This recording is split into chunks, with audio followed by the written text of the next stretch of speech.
I thought I would just live an ordinary life. Graduating from college, getting a job, eventually getting married, having kids, and then watching those kids grow.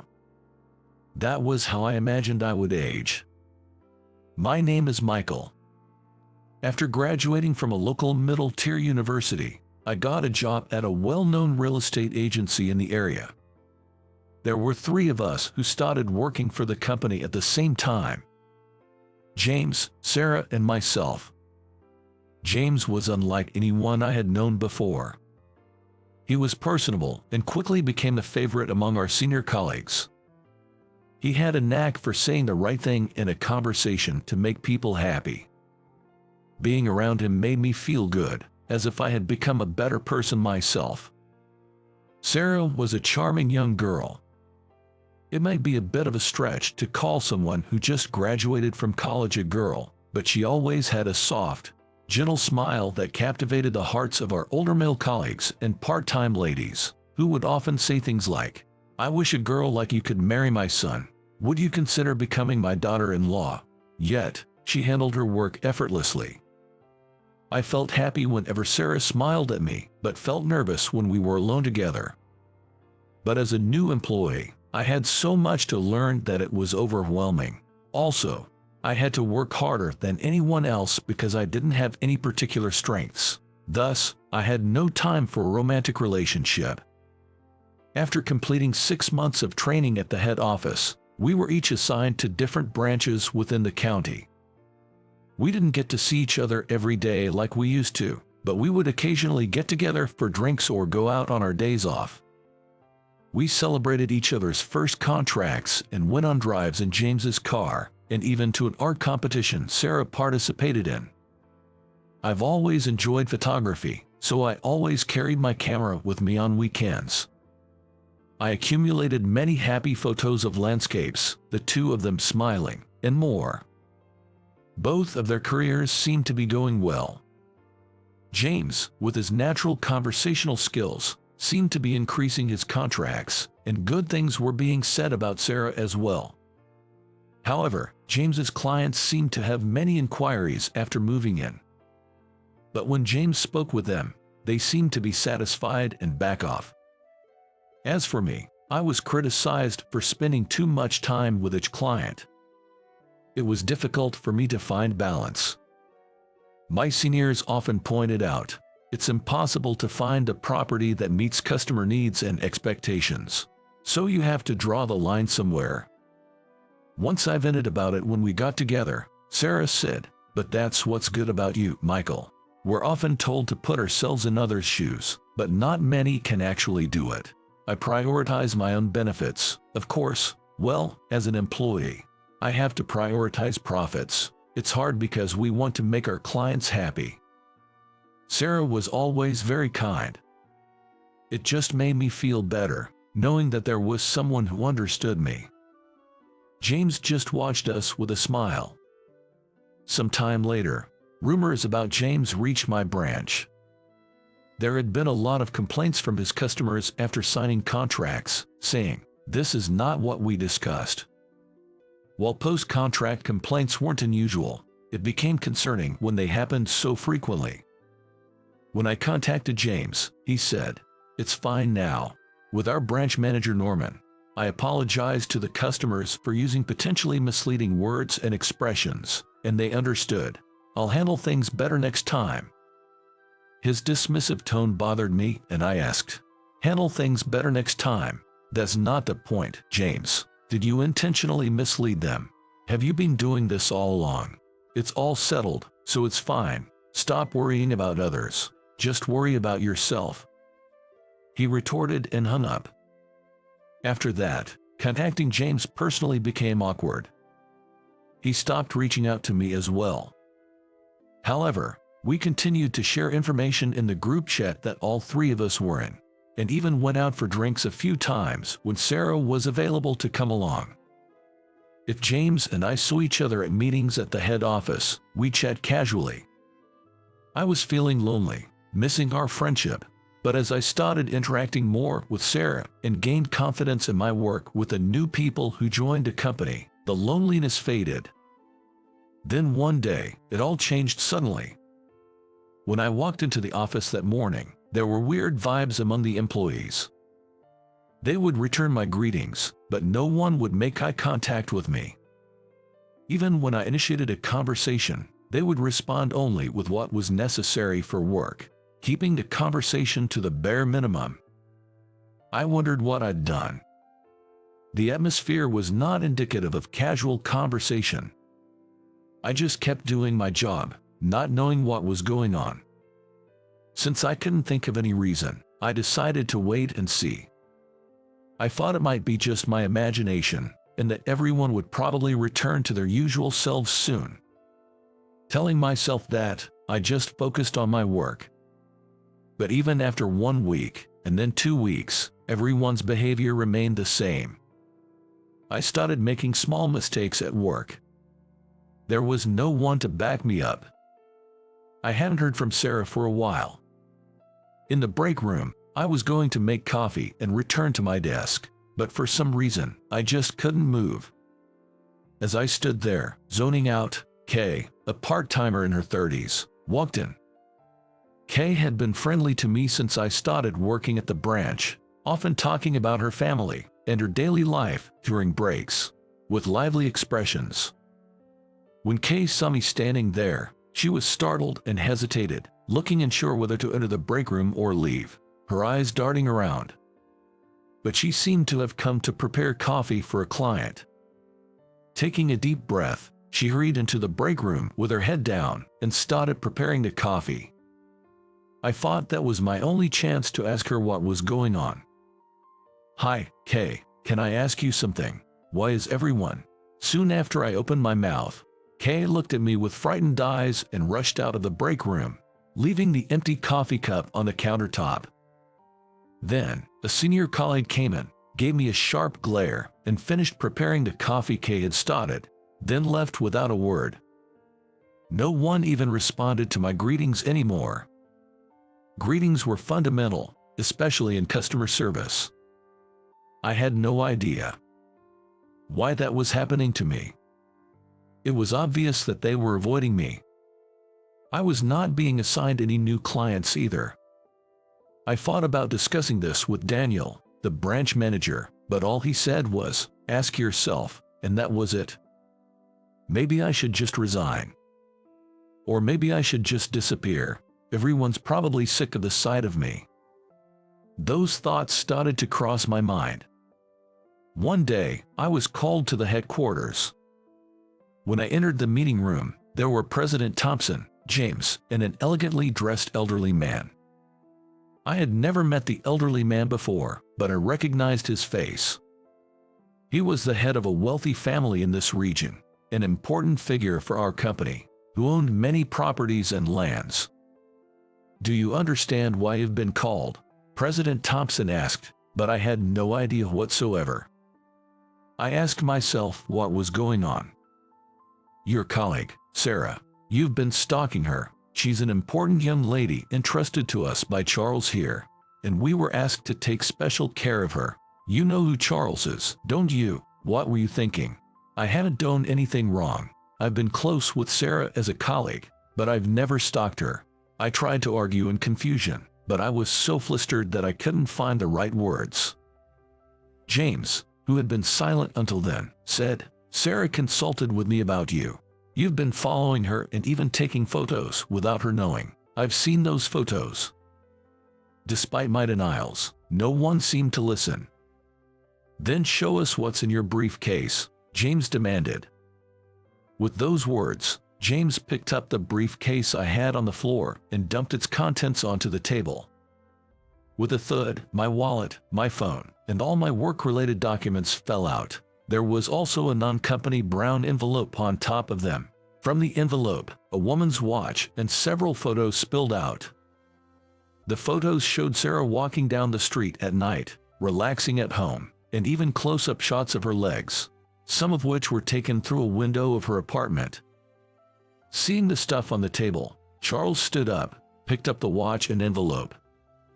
And after checking the contents of the envelope, he started trembling and said to President Thompson, "I'll leave the decision to you. but ensure he never approaches Sarah again.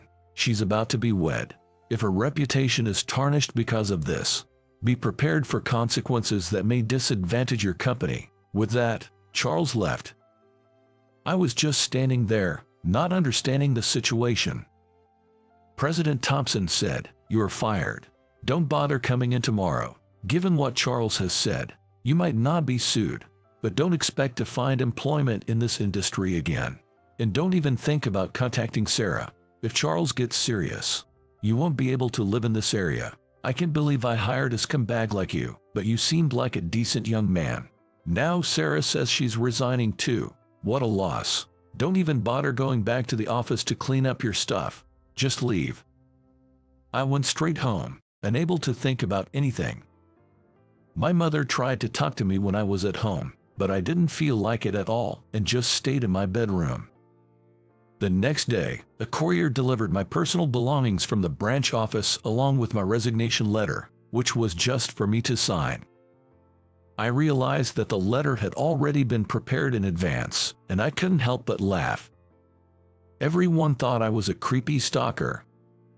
Not a single person believed in me and tried to verify the situation. They all just avoided me. But what about the photos and the watch that came out of my briefcase? The watch seemed to be the same one Sarah had been wearing, and the photos did come out of my briefcase. I didn't see James put anything into it at that time. Could it be that I was going crazy? Did I actually stalk Sarah without any recollection of it? As I pondered, everything seemed inconsequential, so I just signed the resignation letter and sent it back to the company. After that, I had no motivation to do anything and just stayed in my room. Doubting my own memory and recalling the cold stares of those who used to smile at me brightly, I became afraid to go outside. Half a year passed. My parents seemed to want to say something but just watched over me silently. Perhaps rumors had spread, since not even a single friend came to visit me. One morning, I woke up earlier than usual and went to the living room, where no one else was yet awake. I noticed a framed photo on display. It was taken during a family trip to the beach when I was in middle school. On the way back from that trip, I saw a beautiful sunset over the sea from the car and wanted to capture that moment. I asked my mom and dad, "Can I get the camera out?" But it was in the car trunk, and by the time we got around to it, the sea had receded and the sun had set. Afterward, I saved up my allowance and part of my earnings from the part-time job I was doing after I started going to high school. And with some help from my parents, I bought a camera, but I hadn't been back to that sea since. I hadn't touched the camera since that incident. I felt like taking photos might change something.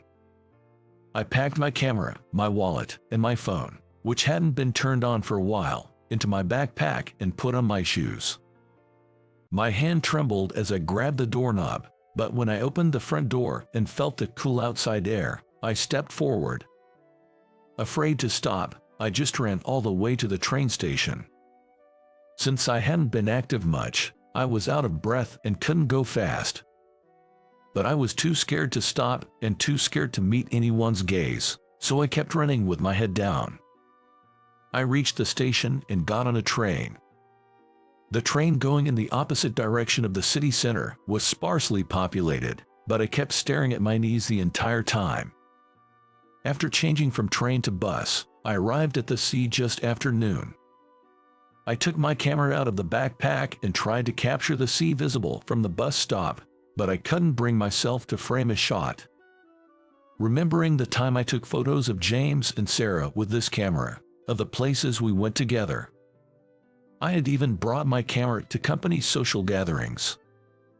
I put the camera away and decided to walk down to the beach. Walking on the sandy beach for the first time in a while was difficult. The beach wasn't very wide enough for swimming, but it took quite a while to walk along the endless stretch of sand. As I walked, I started enjoying it. Before I knew it, the sky turned orange. I wasn't sure how long I was there. I just sat down on the beach. I took out my camera again and took a photo. Suddenly, I couldn't see anything in front of me. The moment I realized I was crying, tears started pouring out uncontrollably. "Are you okay?" I was startled when someone suddenly spoke to me. I turned around to see a young man about my age standing there. "You seemed a bit off, so I've been watching you for a while. Are you okay?" "Yes, I'm fine." That was all I managed to say. I hadn't spoken much recently, and I realized I hadn't eaten anything since yesterday. "Here, if you like," the young man said, taking a bottle of water and a towel out of his backpack and offering them to me. I felt bad but couldn't resist my thirst, so I accepted the water and drank it all at once. I coughed from drinking too quickly, but it was the most delicious thing I'd had in a long time. The young man introduced himself as Ethan. He lived nearby and sometimes came to take photos of the ocean. "Look, if you had gone into the water right in front of me, it would have made it awkward for me to come back here again. But then, going home and hearing the news later on that a man was found dead in the water would have been a terrible start to the day. I was scared to approach you, wondering what to do, but then you started taking photos, so I thought, he might be okay. I won't force you, but do you want to talk about what happened? I might be able to help you, and honestly, I'm curious," Ethan said with a grin. I told Ethan about everything that happened after I started working at the real estate agency. Ethan listened quietly until I finished my story. By the time I finished, it was completely dark. The stars were shining over the sea, and the street lights were bright along the roads. "There's a good kebab place a short walk away from here. How about we go eat something?" Upon arriving at the kebab shop, the employee who greeted us with a welcome looked surprised when he saw us but quickly went back to his work. I realized I hadn't had my hair cut or shaved for at least half a year. I must have looked quite unkempt. "Try their lamb kebab. It's highly recommended," Ethan said, ordering a lamb kebab for himself. I ordered the same stuff. While waiting for our food at the table, Ethan started talking. "I think that guy James set you up. But are you thinking of going back to your hometown to clear your name? Or do you want to start a new life somewhere else?" I thought about my hometown. There were some good times, but I didn't feel like returning there. Actually, the company I work for is hiring. We do food processing and sales. Both departments are short-staffed. I'll talk to HR tomorrow. So in the meantime, get a haircut and prepare your resume. I can lend you clothes too, and stay at my place for a while. Although it was scary to trust someone again, at this point, it felt right to go with the flow, so I decided to accept Ethan's suggestion. The walls of his apartment were decorated with many photos of the ocean. The next day, after giving me directions to a local barber shop, Ethan went to work. Getting a haircut and shaving after half a year felt refreshing. I bought a takeaway on the way back and returned to Ethan's apartment where he was also eating his lunch. "Good, you're here. Your job interview is tomorrow." The interview went smoothly, and I was asked to start working from the following month. They even offered me a company-provided accommodation, the same one as Ethan's. Still afraid of engaging with people, I opted for a processing and packaging job. Before starting my new job, I was going to go back to my hometown and spend time with my parents. I needed to speak to them first because, when I left their house, I didn't even tell them where I was going. As I turned my phone on for the first time in a while, it started ringing immediately. My mother, calling out my name and starting to cry, listened to me as I told her I was at a safe place and even found a job. While organizing the few belongings I had at Ethan's place, I noticed my camera was still there. I turned the camera on to see what photos were there. The photos of the sunset of the day I met Ethan at the beach, and the ones I took with James and Sarah. I thought I should delete them all. I was going to do that but forgot all about it. I returned to my hometown and stayed at my parents' for a few weeks. When leaving, I said goodbye to my parents at the doorstep. I didn't have much luggage, and somehow, I didn't want them to see me off at the train station. I walked slowly down the street. It was the same street that I ran on that day. Arriving at the station, I saw two familiar figures from behind. Then I just remembered it was their day off. I was standing frozen in place when the man turned around. Whispering something to the woman standing next to him, he started walking towards me. "Why are you here, still stalking people?" James laughed mockingly. "I'm not a stalker, James. You set me up, didn't you?" Finally caught on. Just as I thought, everything went according to plan. It was so hilarious. "You're really naive, you know. I just followed Sarah around so she'd notice she was being stalked, taking photos of her, and then spreading rumors through a part-timer. It all went so smoothly, and those photos in the watch. I planted them in your briefcase in the morning you were called to the headquarters. But you never noticed. It was just too funny. You know I'm the son of a state legislator, Edward Smith. I wanted to build my own connections for the future. So I thought I'd start by getting close to the local influencers by joining a real estate agency. Turned out to be a dead end, and I regretted it. But then at a party I was helping my dad at, I saw Sarah. Lucky me. She and I are dating now. It's too late for anything you say. Without the evidence, nobody will believe you." Before I could respond, James walked away. Strangely, I didn't feel any anger. The truth was exactly what I had imagined, and it no longer mattered to me as I was leaving it all behind. My new job was going well. Most of the people at the workplace were good folks. The ladies working there were a bit assertive at first, but they knew where to draw the line and never crossed my boundaries. The experienced workers were mostly quiet but patiently taught me everything from scratch.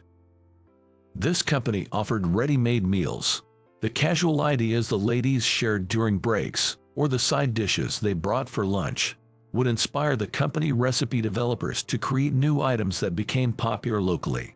Then, an actor from this town, who helped our products gain recognition, mentioned them on TV, and now we supply to supermarkets all over the country. Recently, we started having regular development meetings. However, there was one person I found difficult to get along with. A man named Brandon who joined the company around the same time as me. He was brought in to bolster sales team, which was struggling to keep up with the increasing number of customers. He had worked for a major food company and was very aggressive. The first time we met, he immediately said, "You graduated from a university, didn't you? Why are you doing this kind of job?"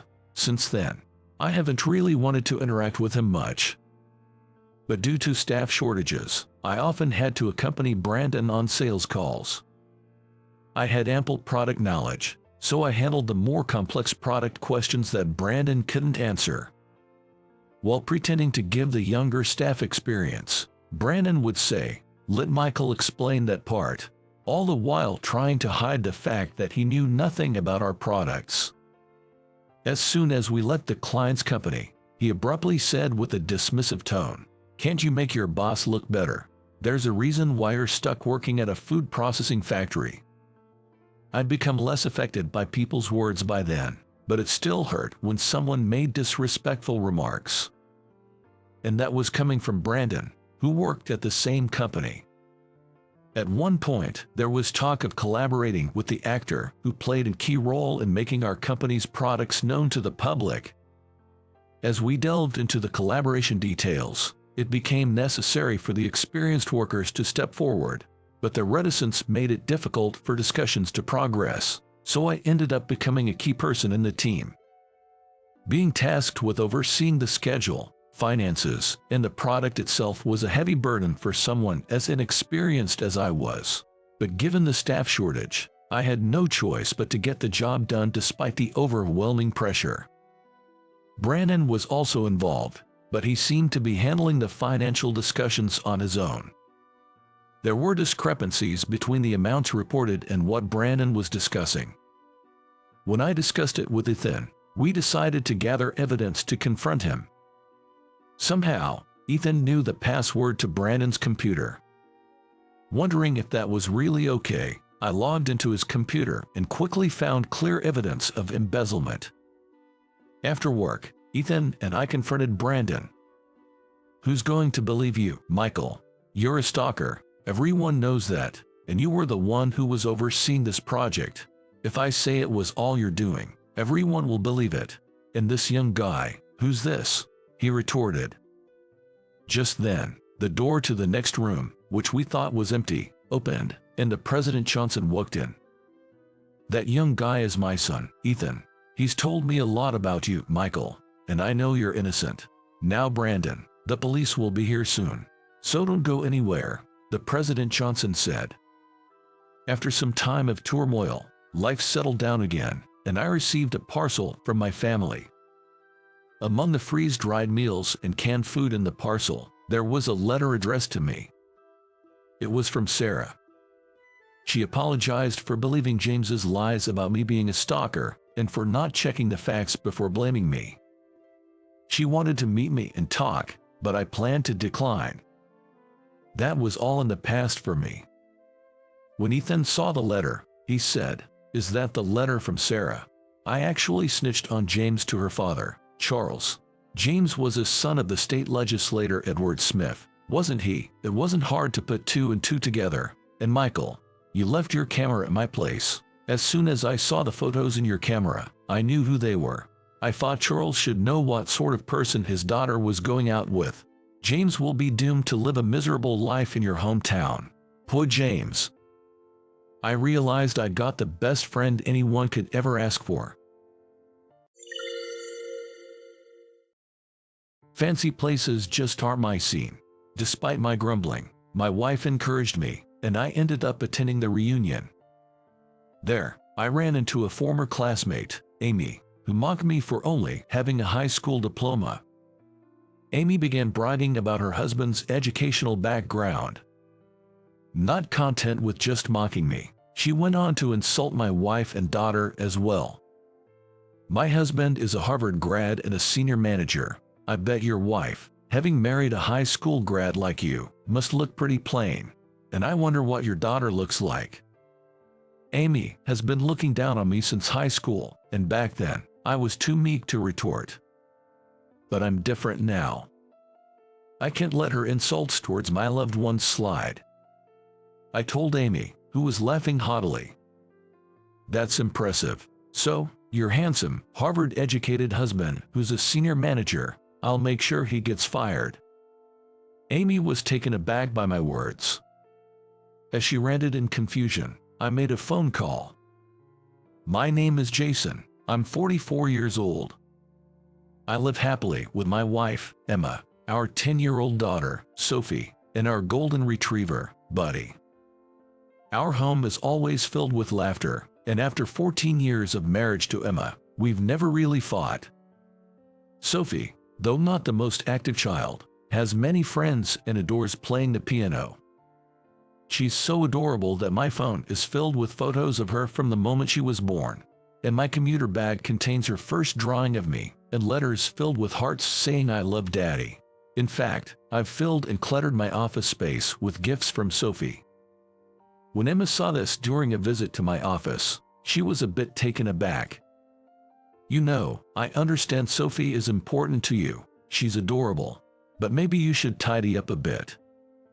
Reluctantly, I reduced the amount of Sophie's gifts in my office space just 3 days ago. However, the gifts I brought home from the office are still treasured and displayed in our house. Looking at Sophie's gifts usually clears away most of my worries, but lately, something has been bothering me. What should I do, Emma? Fancy places just don't suit me. The venue is a top-notch hotel, and what about the dress code? I definitely can show up in a t-shirt and jeans. As I fretted, holding the reunion invitation in my hand, Emma laughed at my state. Emma is calm and kind, never overbearing, and smart enough to know the best course of action in any situation. She always listens to me with a smile. The invitation to the high school reunion brought mixed feelings. High school wasn't filled with the best of memories for me. It wasn't exactly a dark time, but it was a challenging period in my life.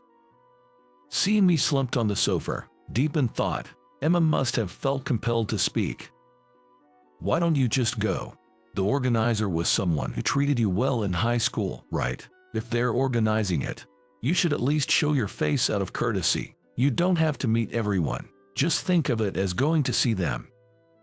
Indeed, the organizer of this reunion was Nathan, who had been kind, or rather, nice to me. I did want to see Nathan, but not so much the others. Emma always has a way of understanding and articulating my feelings. Her advice often brings clarity, and I'm grateful for it. You're right. It's the thought of having to meet everyone that's holding me back. Yeah, if I think of it as just going to see Nathan, it starts to sound more appealing. Yeah, I think I'll go. Thanks to Emma, I began to feel more upbeat. I marked will attend on the reunion invitation. Now, all that's left is to send it official. Emma, could you do me a favor? Could you help me pick out an outfit for the reunion? I'm fine with whatever I have. Of course. Why don't we go shopping for some new clothes? You're very handsome, so you should wear something that gives you more confidence. You're the only one who says things like that to me. I'm really glad I married you, Emma. Thank you for always being there for me.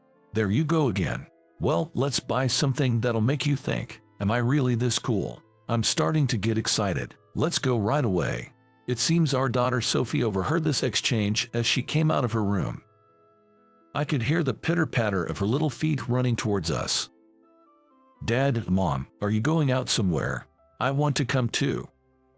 Sophie loves clothes too, and she already has her favorite brands.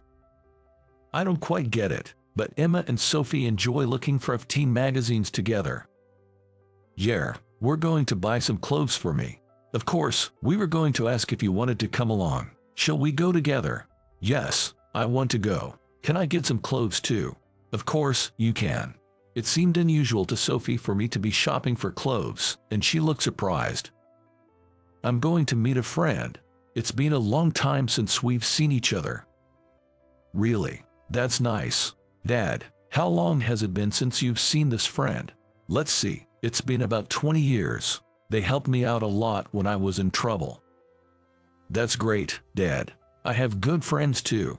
Sophie's smile was heartwarming. I hope Sophie will be surrounded by wonderful friends in elementary school, middle school, high school, and even as an adult, leading a joyful life. Thinking about the past, I almost let myself be dragged down by feelings of loneliness. At that moment, Emma gently touched my back and cheered me up with her bright voice. Come on, hurry up. If we're going, get ready. Sophie, go change into your favorite outfit. Okay, what should I wear? Watching Sophie happily go to her room to change, Emma and I shared a smile. I took a deep breath and apologized to Emma. Sorry, I just got a bit melancholic thinking about the past, feeling a bit sad and lonely. I had a feeling you might feel that way. It's normal for everyone. It's not a bad thing. Just switch gears and move forward. Now, get ready. Let's go. Yeah, you're right. Thank you. I smiled at Emma's positive words. Then, the three of us went to the department store, and Emma helped me pick out clothes. Even though I'm not familiar with brands, we ended up buying a suit for the reunion from a well-known luxury brand. We also bought clothes from Sophie's favorite brand. Afterward, we had dinner at a restaurant and then headed home. Spending time with my family on weekends is priceless to me. Days flew by, and finally, the day of the reunion arrived. I wonder if everything looks okay. Dressed in the suit I bought for the reunion, I asked Emma for her opinion. You look great. Really handsome. Wow, you look so cool. Amazing. I was a bit embarrassed by their compliments. Really? Thanks. Guess I'll be heading out then. Take care. Dad, have a good time. See you later. With Emma and Sophie seeing me off, I drove to the reunion venue. The reunion was held at a luxurious hotel, with an opulent entrance. Knowing that fancy places aren't really my thing, I felt a bit intimidated by the atmosphere and almost slouched. But then I remembered Emil always reminding me about my posture, so I straightened up with determination. I headed towards the grand hall of the venue after checking in at the reception. Upon entering, I saw a few familiar faces, but I scanned the room looking for Nathan. That's when I locked eyes with a woman. Unpleasant memories flooded back, and I almost turned on my heel to leave, but it was too late. "Oh, isn't that Jason? You came to the reunion." Her loud voice made me give up on escaping and turn back towards her. "Amy." "Yeah, I received an invitation from Nathan, so I gratefully accepted and came." "Really? But I'm surprised you came. You only graduated high school, right?" I wondered what my educational background had to do with this reunion, but since I was asked, I felt compelled to answer. "Well, yeah, but, wow, really? I knew it, you're just a high school grad. I graduated from college before getting married. Actually, my husband is a Harvard grad, a real elite." Emphasizing Harvard University, Amy raised her voice even louder. Whispers of Harvard, that's impressive, could be heard. Amy seemed quite pleased with the stirring she caused. I thought to myself that her husband's Harvard degree was his achievement, not hers, but decided it was best to keep that to myself. I chose to respond like an adult, reading the room. "That's impressive. A Harvard degree is a prestigious credential." I intended my comment to be genuine, but Amy seemed unsatisfied. She seemed looking slightly annoyed.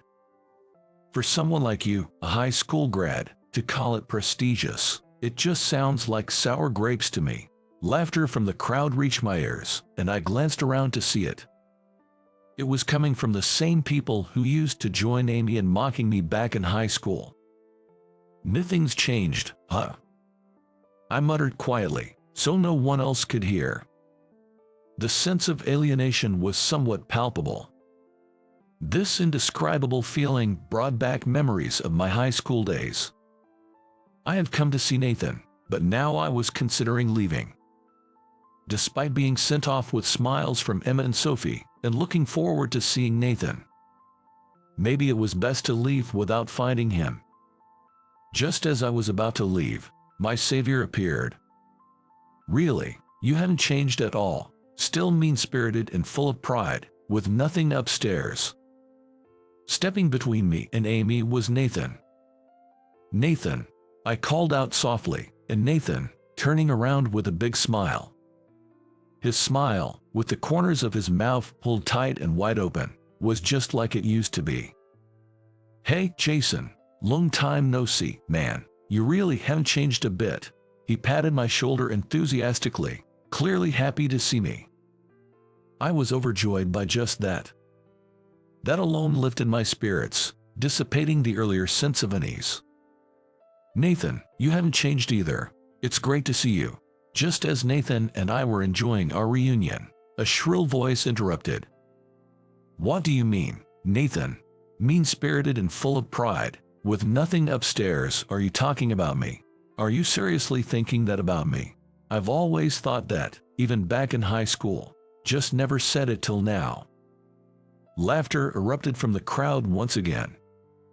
"We're 44 years old, you know. At our age, shouldn't we be past caring about educational backgrounds? As long as we're working, earning money, and living our lives, that's all that matters." The atmosphere turned more agreeable with Nathan's words.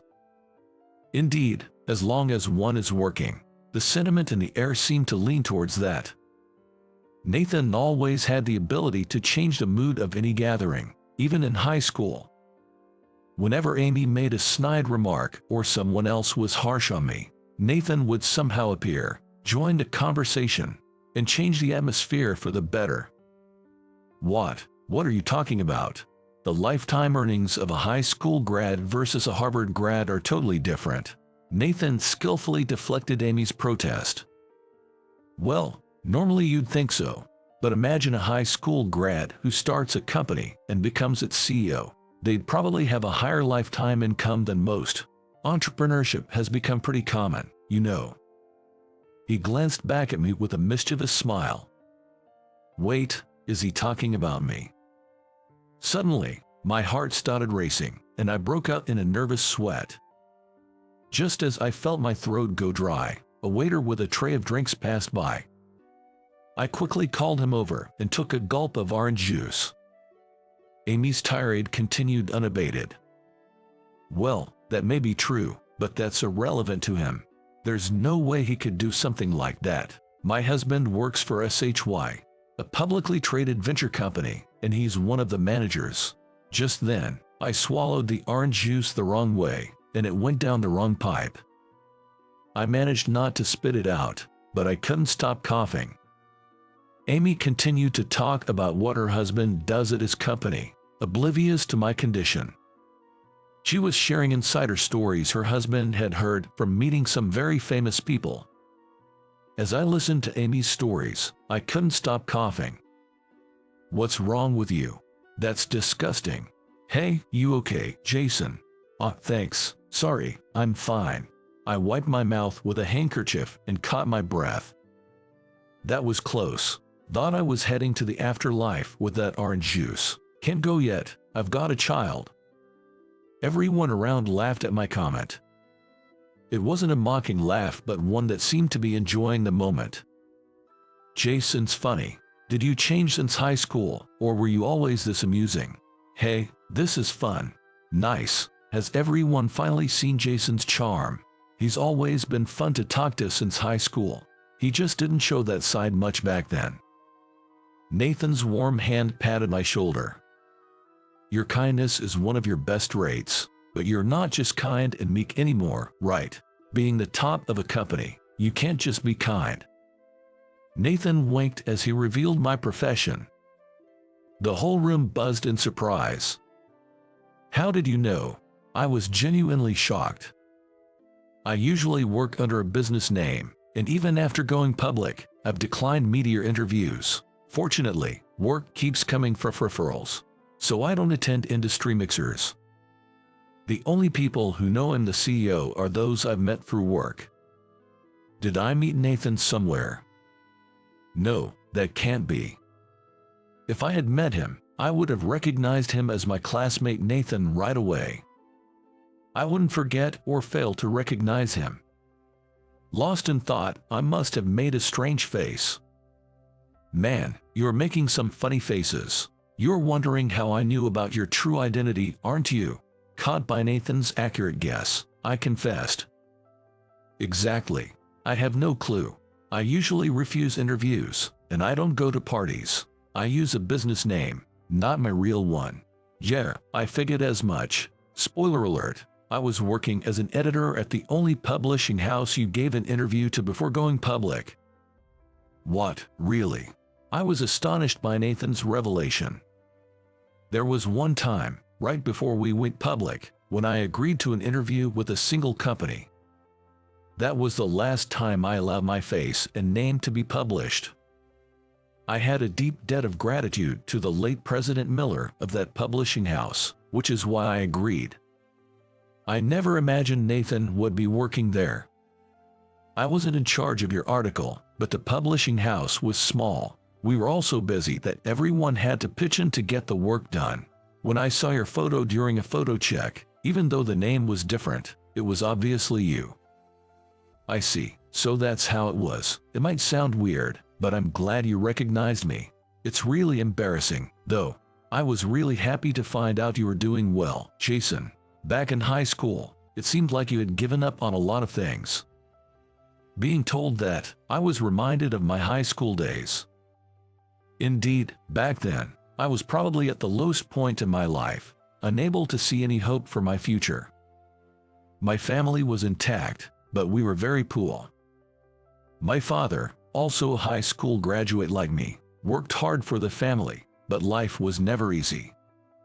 My mother worked part-time too, but years of overworking took a toll on her health. She had to go in and out of the hospital, making it impossible for her to work. Luckily, my school didn't prohibit part-time jobs, so I worked 4 times a week to contribute to the family's income. I'm really sorry, Jason. I try my best to get you into college, but it looks like I won't be able to. I truly apologize. I wanted you to go to college." My father apologized with tears in his eyes during the summer break of my senior year in high school. I thought to myself, I knew it. I had seen my parents working hard since I was little, so I understood their situation well. That's why I never blamed them. I didn't dislike them. In fact, I respected and loved them, though I usually felt too shy to say it. But feelings of emptiness, loneliness, and resignation would sometimes overwhelm me. At that time, I thought the best thing I could do was to comfort my father. "Dad, don't worry about it. I know you and Mom have been working hard since I was little. There are plenty of people who didn't go to college but still managed to work and live their lives. So I'll work right after high school too. Just relax. I'm really sorry. You should be enjoying your high school life, not working part-time all the time. You hardly ever hang out with your friends, do you? I wanted you to enjoy your once-in-a-lifetime high school experience without having to worry about our family." Seeing my father break down in tears, I started crying too. "Don't cry, Dad, I'm okay." Even now, thinking back, I'm sure anyone would say I was definitely not okay, given how much I was crying. Crying with a runny nose, and that too as a senior in high school. After crying for a while, I felt embarrassed and needed a change of scenery, so I told my family I was going for a walk. "Okay, take your time and relax a bit."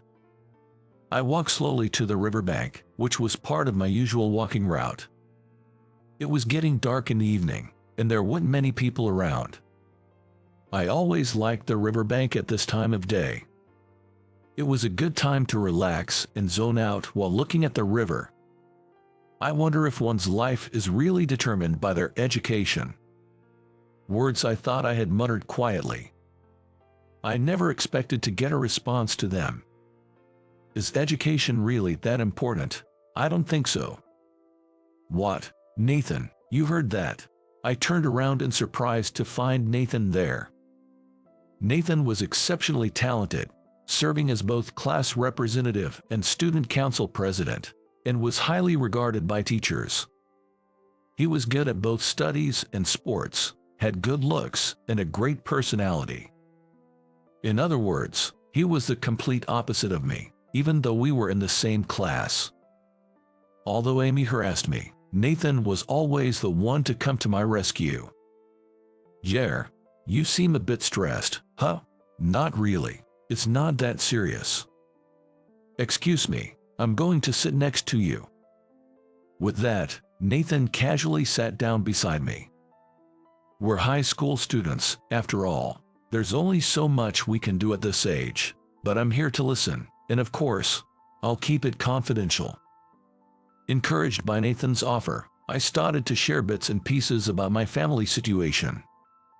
I talked about how, despite loving my parents, life was tough because my father, with only a high school education, struggled to make ends meet no matter how hard he worked.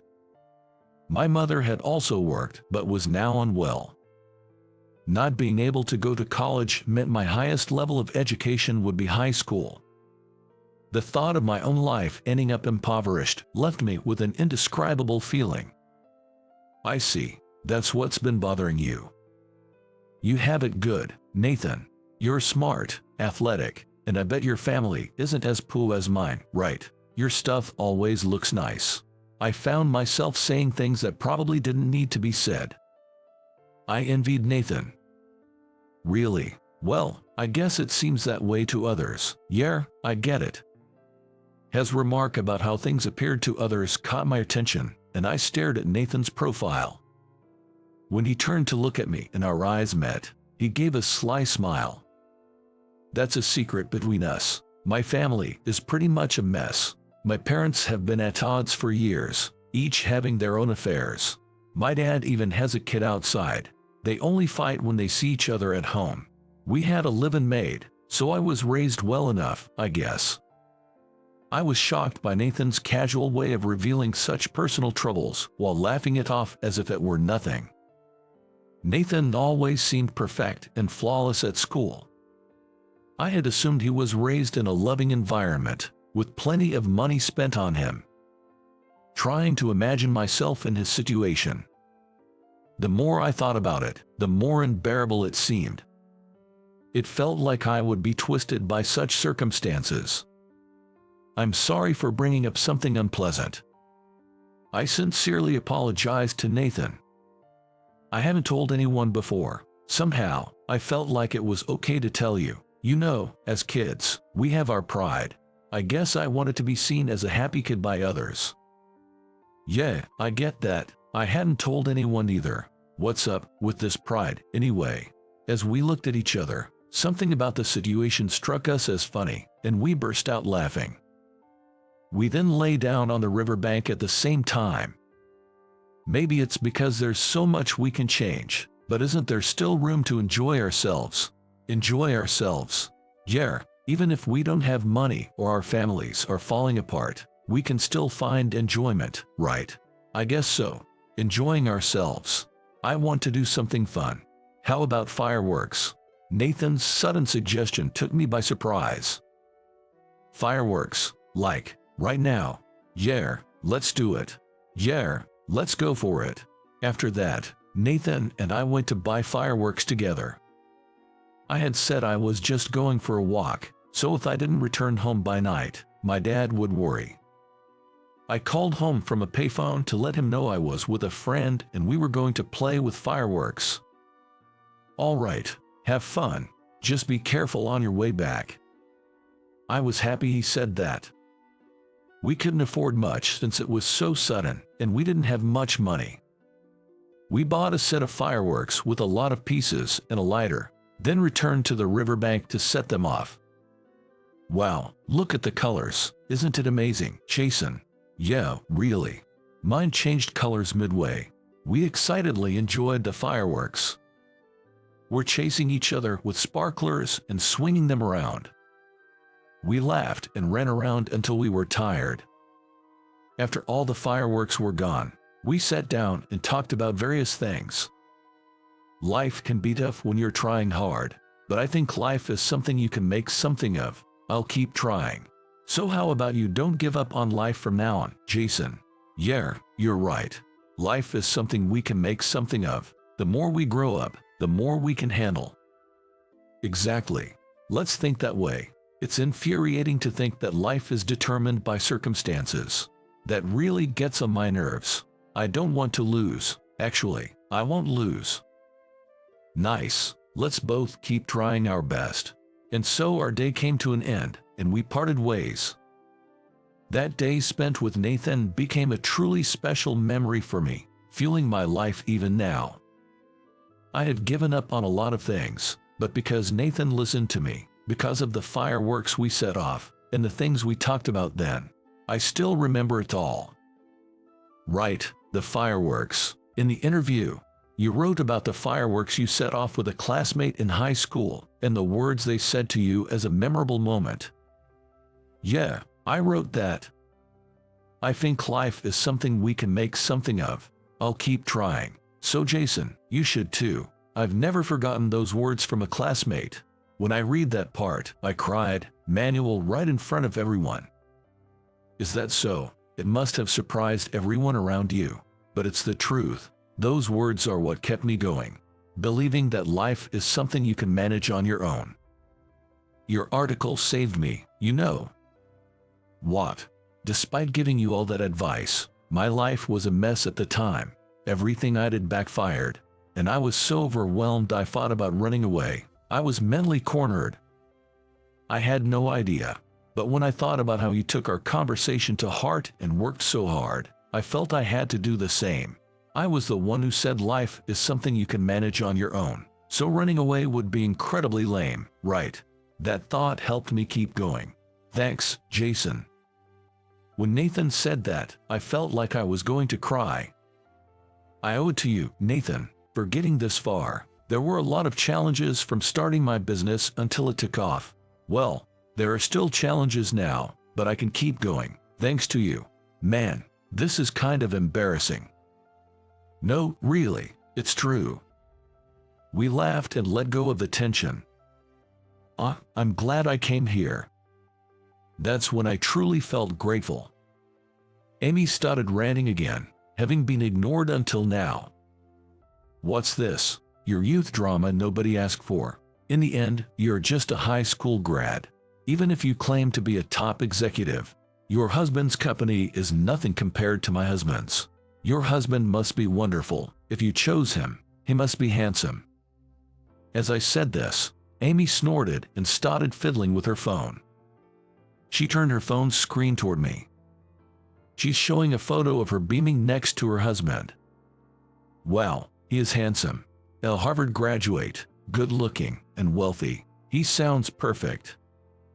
Right. You said you're married, right? Your wife must be plain and unremarkable, just like you. How lame. I wonder what your children look like. If it were my husband and me, our children would be adorable, whether a boy or a girl. Amy had crossed a line for me. I'm not good at confrontation, and I can tolerate being insulted myself. But I won't stand idly by while my dear Emma and Sophie are mocked. I felt my expression go blank. Noticing the change in my expression, Nathan must have sensed something was wrong. He urgently advised Amy. Amy, that's way too much. Apologize, now. That's a terrible thing to say, Amy. Other classmates tried to intervene, but Amy was relentless. What? It's the truth. What's wrong with saying it? Besides, comparing someone with a high school grad husband who's a top executive to someone like me with a Harvard-educated manager husband, it's clear who's happier. Amy continued her tirade, unrepentant. Understanding her smug look, I declared, all right then, your handsome Harvard-educated husband is fired. I said it with a smile. The room buzzed, and Amy turned red, screaming. What? Fired? What do you mean? You can't just fire my husband. Are you stupid? Sorry for not introducing myself earlier. I'm the CEO of SHY. Here's my business card if you'd like. I handed a business card to Amy with a theatrical gesture, distributing others to Nathan and nearby classmates. Hey, isn't SHY the company Amy was bragging about? Well, can you believe this, Amy? This is bad for you. Whispers spread as Amy trembled, looking at the business card. This can't be real, can it? It's no lie. I'm your husband's boss, his employer. Too bad, huh? Wait, I was wrong to mock you and your family, but you can't just fire my husband over that. Amy looked desperate. Well, it's understandable. Of course, insulting my family is unforgivable, but unfortunately, that alone isn't grounds to fire your husband. Relieved, Amy responded. See, I knew it. You can't just fire someone over that. But you know, the things your husband was talking about earlier, they're supposed to be confidential, company secrets. The level of information accessible changes when you're an executive. Even family members aren't allowed to leak that information. Amy's complexion turned noticeably pale. Even while choking on orange juice, I had listened carefully. I was aware that Amy's discussions breached confidentiality, including her husband's not-so-funny plans. And you said he was planning to take that information to another company, right? I never said that. Amy desperately denied it, but such an excuse was futile. She had been speaking so loudly and confidently about it. Give it up. Everyone here heard it, right? Many classmates voiced their agreement with Nathan. Amy must have realized how serious the information she had shared was. She finally collapsed to her knees. I'm glad my wife isn't someone like you. Good luck with your future. We were paying your husband a hefty salary, though. Didn't you just buy a luxury condo? That's going to be tough to pay for now. I pulled out my phone and called Amy's husband. Hello, it's me. Good evening, Mr. Thompson. What's the matter? I'm going to have to let you go because of an information leak. You've been sharing work details with your wife, remember?